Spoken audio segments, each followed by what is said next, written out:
Hello everyone, this is Dani, and as you may know, there are from the 1st of July, it's going to be some changes about the student visa. And today we're going to talk about the specific changes for the application of a student visa in Australia. So if you are in your home country and you're thinking to come to Australia to study, this video is going to be useful for you. But as well, if you're already in Australia, and you hold a student visa or a different visa and you are looking to apply for a student visa, this video is important for you to watch. So let's go ahead.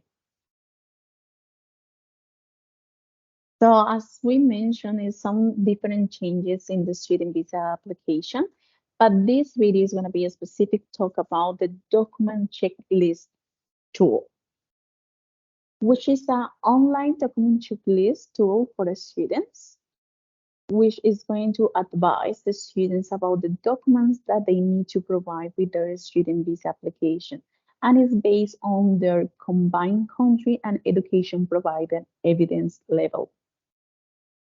So we're going to put the link is on the border of this presentation. However, we're going to put it in the description as well. So the first page is going to look something like this, where you're going to need to put your country, where are you from, what is your passport from, and as well the education provider, or the education provider CRICOS code. If you haven't decided where are you going to study, which institution are you going to study with, it's okay. You can start just putting your home country. In this case, we put it Thailand, and then you can select the option that my provider is not listed. So that way you will get the first view of the documents that you're gonna need.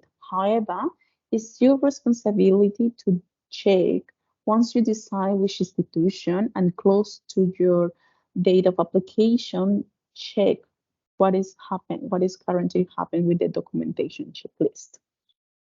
So before to have a look at the specific documentation checklist tool, it's really important disclaimer. Okay, so this checklist provides an indication of evidence that you will need to submit with your application.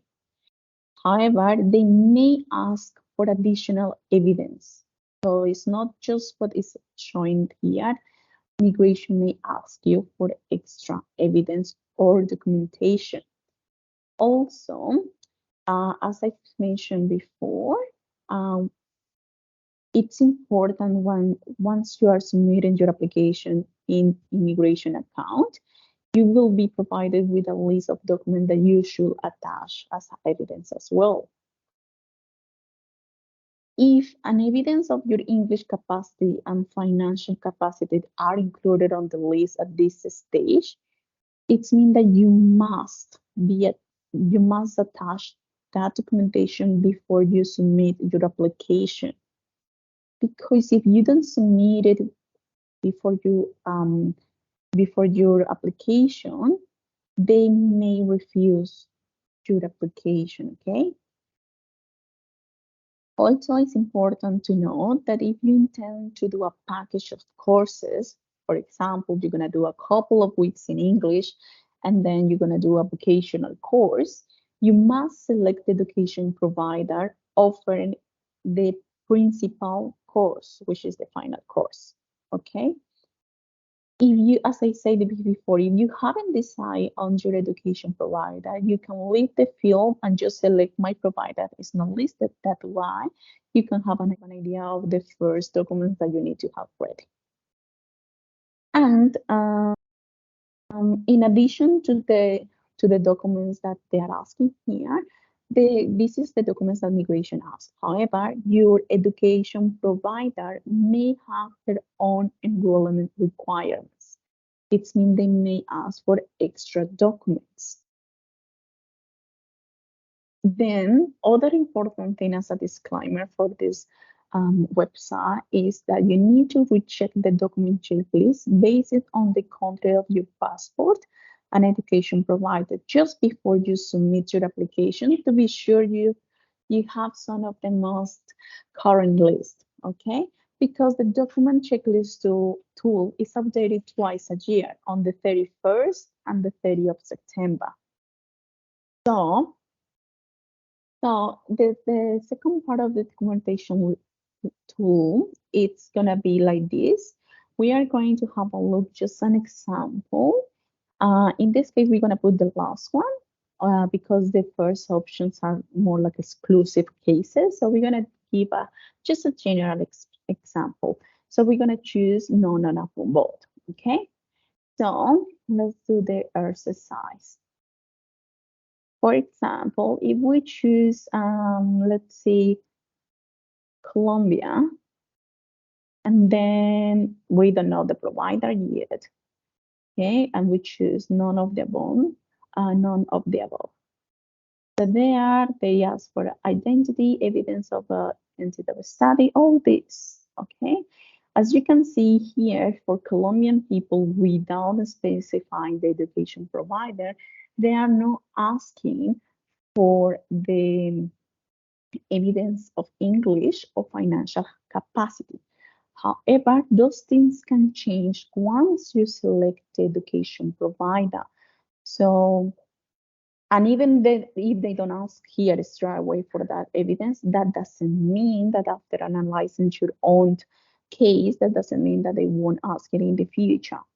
All right. So then if we change the country, let's say India,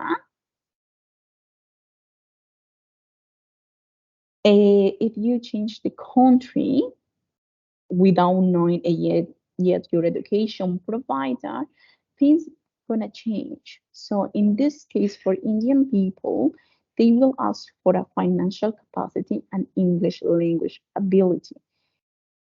So then you are welcome to check our next videos because we want to explain what is that evidence of financial capacity and as well what they mean about the evidence of English. So this is just a beginning for you to understand. You can start having a look this information, check out what are those general documentation that you're gonna need depending on where you're from and the education provider. So we hope that this video is really useful for you. If you have any questions regarding this documentation checklist tool, please leave it in the comments. We are more than happy to solve those questions. All right, thank you so much and stay tuned for the next videos where we're going to discuss a little deeply about what is the financial evidence and as well the English evidence that you may need require depending where you're from.